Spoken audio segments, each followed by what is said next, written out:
तो परम करुणामय परम दयाल परमात्म श्री गुरु पार्वती कृपा भिक्षामुखी गुरु गौरांग राधा गोविंद बनमार्गी कृपा भिक्षामुखी আমরা নিত্যানন্দ প্রভু দিব্য মধুর লীলা কথা কিছু শ্রবণ করছি।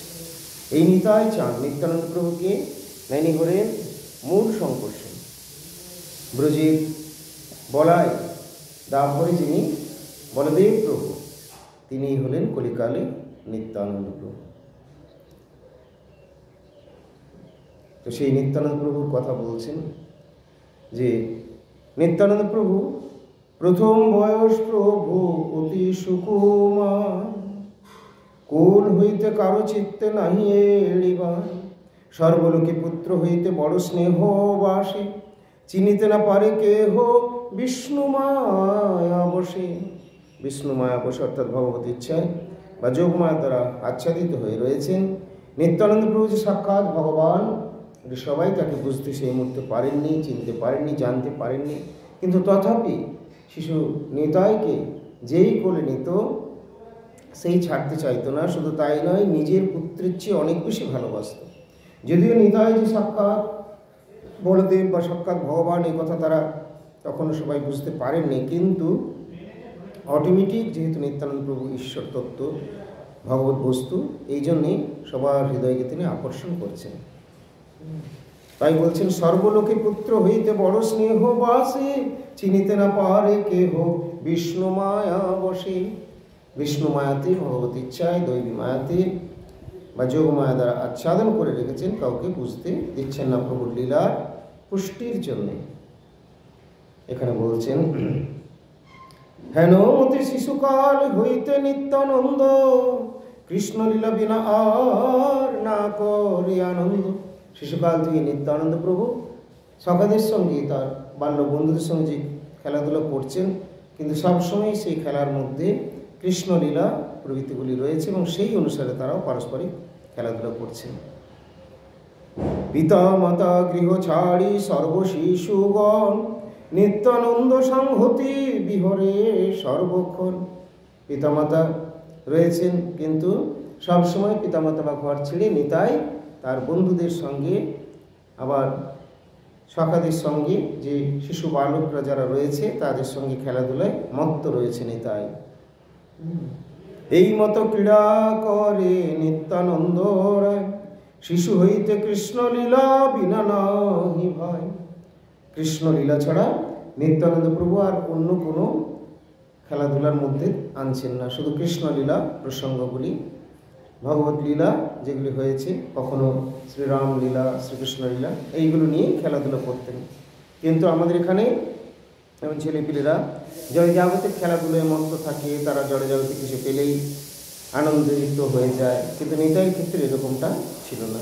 নিতাই যা কিছু করছেন পূর্বে ভগবান যে লীলাগুলি করেছেন সেই লীলাগুলি স্মরণ করে নিতাই এখানে পুনরায় শিশুদের সঙ্গে সেইগুলো নিয়ে খেলাধুলো করছেন বা এরকমই করতেন প্রতিদিন। ঠিক এইভাবে নিতাইয়ের বেশ সময় কাটলো। কতটা বলছেন এখানে, অনন্তের লীলাকে বা পারে কহিবারে, তাহার কৃপায় যেন মতো স্ফুরে যারে।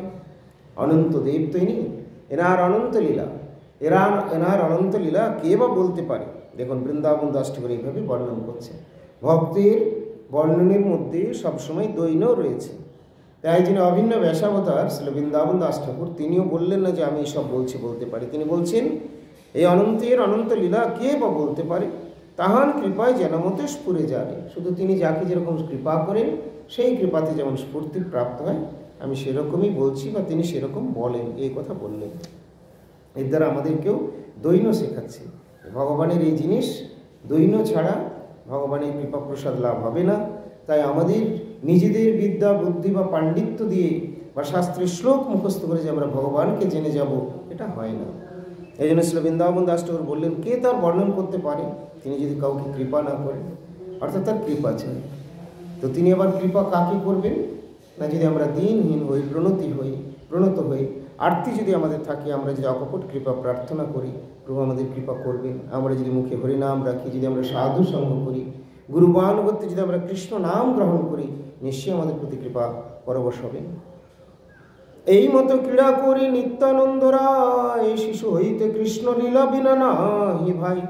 অনন্তের লীলা কেবা করে পারে কহিবারে, তাহার কৃপায় যেন মত স্ফুরে যারে। হেন মতে 12 বৎসর থাকি ঘরে, নিত্যানন্দ চলিলেন তীর্থ করিবারে। নিত্যানন্দ এইভাবেই শিশুদের সঙ্গে খেলাধুলো করতে করতে 12 বছর বয়স হলো।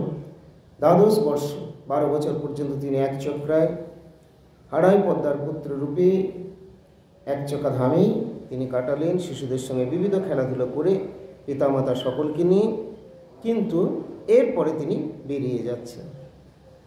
তীর্থযাত্রা করিলেন কতেক বৎসর, তবে শেষে আইলেন চৈতন্য গোচর। 12 বছর বয়সে 12 বছর এখানে অবস্থান করার পরে এক চক্রা থেকে নিত্যানন্দ প্রভু তীর্থের উদ্দেশ্যে বেরিয়ে পড়লেন। নিত্যানন্দ তীর্থযাত্রা শুনো আদি খণ্ডে, যে প্রভুরে নিন্দে দুষ্ট পাপিষ্ট পাষণ্ডে। যে প্রভু করিলা সর্বজগৎ উদ্ধার, করুণা সমুদ্র যাহা বই নাহিয়া। যাহার কৃপায় জানি চৈতন্যের তত্ত্ব, যে প্রভুর দ্বারে ব্যক্ত চৈতন্য মহত্ব। শুনো চৈতন্য প্রিয়তমের কথন, যে মতে করিলা তীর্থ মণ্ডলী ভ্রমণ। যে মহাপ্রভু জীবের প্রতি এত করুণা পরবশ, যিনি ধরাধামে ভূতলে অবতরণ করেছেন জীবের কল্যাণের জন্য। মহাপ্রভু জীবকে কৃপা করবেন, উদ্ধার করবেন, কলিকালে হরি নাম সংকীর্তন প্রচার করবেন। এই জন্য জীবের মঙ্গলের জন্য গৌর হরি সাক্ষাৎ ভগবান মহাভগবান হয়ে তিনি অবতরণ করেছেন। যদিও এটি তার একটি গৌণ কারণ, গৌণ দিক, মুখ্যত তার রয়েছে রস আস্বাদন প্রভৃতি, কিন্তু এই গৌণ দিক বা গৌণ কারণটি জগতের কাছে একটি বিরাট বা মুখ্য কারণের মতো। মহাপ্রভু না আসলে এই পৃথিবী অন্ধকার থাকত, তাই মহাপ্রভু আসলেন সবাইকে অন্ধকারের থেকে আলোতে নিয়ে আসতে, সুখী করতে, এবং সেটি সম্ভব হরিনাম দিয়ে। কলিযুগ ধর্ম হরিনাম, হরিনাম করতে হবে, হরিনাম থেকে উদ্ধার হবে, হরিনাম থেকে রক্ষা হবে। তো সেটা কি করে হবে? গ্রন্থে তো লেখাই আছে। মহাপ্রভু এসে বললেন লিখলেন এরকম নয়, গ্রন্থে আগে থেকে লেখা আছে, শাস্ত্র আগে থেকে বলা আছে। কিন্তু না, শাস্ত্রে গ্রন্থে লেখা থাকলেই শুধু মানুষ করবে না, নিজেকে আচরণ করে দেখাতে হবে। এই জন্যে ভগবান নিজে যখন বলছেন মনমনা ভব মদভক্তি মদভক্ত মদ যা আছে মাং নমস্কুরু শ্রীমদ্ ভগবদ্ গীতায়, কিন্তু দেখছেন এইভাবে বলে এদের কাজ হচ্ছে না। এই জন্য আমাকে ভালোবাসো ভক্তি করো বলে কাজ হচ্ছে না বলে তিনি ভিন্ন রূপ সাধু রূপে আসলেন বা ছদ্মবেশে আসলেন। এখন কিন্তু দেখিয়ে বলছেন ওই দেখো কৃষ্ণ, তুমি কৃষ্ণকে ডাকো, বলো কৃষ্ণ, ভজ কৃষ্ণ, তুমি কৃষ্ণের ভজনা করো। কৃষ্ণ নিজেই গৌরাঙ্গ মূর্তিতে আসলেন, এখন কৃষ্ণের ভজনা শেখাচ্ছেন। তো সেই মহাপ্রভু নিয়েও পাপী পাষণ্ডীরা সমালোচনা করছে। তাই মহাপ্রভু এক সময় চিন্তা করলেন যে এরা আমার সমালোচনা করছে, তাহলে এখান থেকে আমার লাভ নেই, এদের তো অপরাধ হয়ে যাবে। মরে না মানিলে সব লোক হবে নাশ, ইথিলাগি কৃপার্দ্র প্রভু করিলা সন্ন্যাস। মহাপ্রভু সন্ন্যাস নিয়ে নিলেন। সন্ন্যাসী বুদ্ধিতে মোরে করিবে নমস্কার, তথাপিও খণ্ডিবে দুঃখ পাইবে নিস্তার। মহাপ্রভু শিক্ষাটি দিলেন এবং জানিয়ে দিলেন যে এরা যদি ভেতর থেকে আমাকে ভক্তি শ্রদ্ধা নাও করে, সন্ন্যাসী বুদ্ধিতে যদি মানে আমাকে শুধু বাহ্যিকভাবেও যদি নমস্কার বা প্রণামটা করে, সন্ন্যাসীর কাপড় আছে তো সন্ন্যাসীদের দেখলে প্রণাম করতে হয়, ভেতরে যাই থাক না থাক সাধু সন্ন্যাসী। এই জন্য মহাপ্রভু বলছেন যদি আমাকে সন্ন্যাসী বুদ্ধিতেও নমস্কার করে, ভক্তি না করুক, বাহ্যিকভাবেও করলো তো করুক, তথাপিও খণ্ডিবে দুঃখ পাইবে নিস্তার, তাও দুঃখ চলে যাবে, তাদের উদ্ধার হবে, আমি তো এদের মঙ্গল করতে এসেছি। তো হচ্ছে মহাপ্রভুর কথা। তো শোনো চৈতন্য প্রিয়তমের কথন, যে মতে করিলা তীর্থ মণ্ডলী ভ্রমণ। যাহার কৃপায় জানি চৈতন্যের তত্ত্ব, যে প্রভুর দ্বারা ব্যক্ত চৈতন্য মহত্ব। মহাপ্রভু যে কী জিনিস সেটা যিনি ব্যক্ত করছেন তিনি হলেন নিত্যানন্দ প্রভু। আর এই নিত্যানন্দ প্রভু কী জিনিস সেই কথা এখন শ্রবণ করো, এই বলে বলছেন শোনো চৈতন্য প্রিয়তমের কথন। চৈতন্য প্রিয়তম হচ্ছেন নিতাই চাঁদ, তার কথা শ্রবণ করো। যে মতে করিলা তীর্থ মণ্ডলী ভ্রমণ, তিনি তীর্থে বেরিয়েছিলেন 12 বছর বয়সে। তাই 12 বছর বয়সে তীর্থে যখন গেলেন, প্রথমেই বীরভূম থেকে যাচ্ছেন, তো একচক্রা থেকে যাচ্ছেন, তীর্থস্থান প্রথমে কোথায় গিয়েছিলেন? বক্রেশ্বর। প্রথমেই বক্রেশ্বর গেলেন। তাই এখানে বলছেন, প্রথমে চলিলা প্রভু তীর্থ বক্রেশ্বর, তবে বৈদ্যনাথ বনে গেল একেশ্বর। এইভাবে শুরু করলেন। বক্রেশ্বরে নিত্যানন্দ প্রভুর পাদপীঠ রয়েছে, চরণ চিহ্ন সেখানে রয়েছে। বক্রেশ্বরে ওই বক্রেশ্বর মেন মন্দির যেটা আছে তার পাশে কুণ্ডটি, পাপহরা নাকি কুণ্ড, যাই হোক সেই কুণ্ডর পাড়ি বলা যায়। কুণ্ডতে নেমে ঠিক ডান দিকের কর্নারে ওপরে, তো ওখানে আছে সামনে মহাপ্রভুর এই নিত্যানন্দ প্রভুর পাদপীঠ গৌরনীতা। এখানে নিত্যানন্দ প্রভু এসেছিলেন, তো যেহেতু এসেছিলেন তার জন্য তার সেই চরণ চিহ্ন এখনও সেখানে সেবিত পূজিত হয়। তো নিত্যানন্দ প্রভু প্রথমেই তীর্থ শুরু করেছিলেন এই বক্রেশ্বর থেকে। প্রথমে চলিলা প্রভু তীর্থ বক্রেশ্বর, তবে বৈদ্যনাথ বনে গেল একেশ্বর। গয়া গিয়া কাশী গেল শিবের রাজধানী, জহি ধরা বহে গঙ্গা উত্তর বাহিনী। এইভাবে তারপরে বৈদ্যনাথ, গয়া, কাশী প্রভৃতি দর্শন করে সব জায়গায় গিয়েছেন। শিবজির স্থানেও যে যাননি তা নয়, শিবজি তো পরম বৈষ্ণব, যাবেন না কেন, গিয়েছেন। তো এইভাবে সবগুলি দর্শন করে গঙ্গা দেখে বড় সুখী নিত্যানন্দরা, স্নান করে পান করে আরতি নাহি যায়। গঙ্গা দর্শন করে স্নান করলেন, গঙ্গার জল পান করলেন, তাতেও আরতি যাচ্ছে না, তৃপ্তি হচ্ছে না, আবার স্নান বা আবার পান করতে চাচ্ছেন। প্রয়াগে করিল মাঘ মাসে প্রাত স্নান, তবে মথুরায় গেল পূর্ব জন্মস্থান। প্রয়াগে গিয়ে এই মাঘ মাসে তখন ওখানে পৌঁছেছেন এবং প্রয়াগে স্নান করলেন, প্রাতঃ স্নান। মাঘ মাসে গঙ্গা স্নানের বিশেষ মাহাত্ম্য রয়েছে, আবার প্রত্যুষ হলে আরও মাহাত্ম্য। এই জন্যে এবার আবার যখন এই কুম্ভ পড়েছিল, তো খুব মানে ঘটাকরেই সেটি হয়েছে। এবং যদিও এবারকার কুম্ভ শুধু নয়, মহাকুম্ভ, তো সকলেই গিয়েছেন। তো এখানে কিন্তু নিত্যানন্দ প্রভু এই গঙ্গা স্নানে গিয়েছিলেন প্রয়াগে। প্রয়াগে নিত্যানন্দ প্রভু গেলেন, সেটি ছিল মাঘ মাস। প্রাতঃ স্নান করলেন, জল পান করলেন, আচমনাদি ইত্যাদি। তারপরে তিনি চলে গেলেন কোথায়? মথুরায়। তবে মথুরায় গেল পূর্ব জন্মস্থান। পূর্ব জন্মস্থান হচ্ছে নিত্যানন্দ প্রভুর মথুরা। কেন বললেন? পূর্ব লীলায় তিনি ছিলেন বলদেব প্রভু, আর বলদেবের জন্ম মথুরায়, কৃষ্ণের জন্ম মথুরায়। বলদেব কৃষ্ণের লীলা হয়েছে দাপরে, মথুরা বৃন্দাবনে, এই জন্য মথুরায় বা গোকুল মহাবনে। তাই বলছেন, তবে মথুরায় গেল পূর্ব জন্মস্থান। যমুনা বিশ্রাম ঘাটে করি জল কেলি, গোবর্ধন পর্বতে বুলেন কৌতূহলী। গিয়ে যমুনা ঘাটে ওখানে গেলেন, বিশ্রাম ঘাটে, সেখানে জলকেলি করলেন। আমরা যখন গুরুদেবের সঙ্গে যাই তখন আমাদেরও যা হয়। রঞ্জিতদার যা হয়নি তো বৃন্দাবনে একবার, যা হবে গুরুদেবের কৃপায়। হ্যাঁ ঠিক, গুরুদেব ব্যবস্থা করবেন। শুধু গুরুদেবকে একটু আমাদের যারা রয়েছে তাদের মনে করিয়ে দিতে হবে, ঠিক সময় মতো অবশ্যই হবে। গুরু কৃপা আমাদের হয়েছে, আপনারা হবে।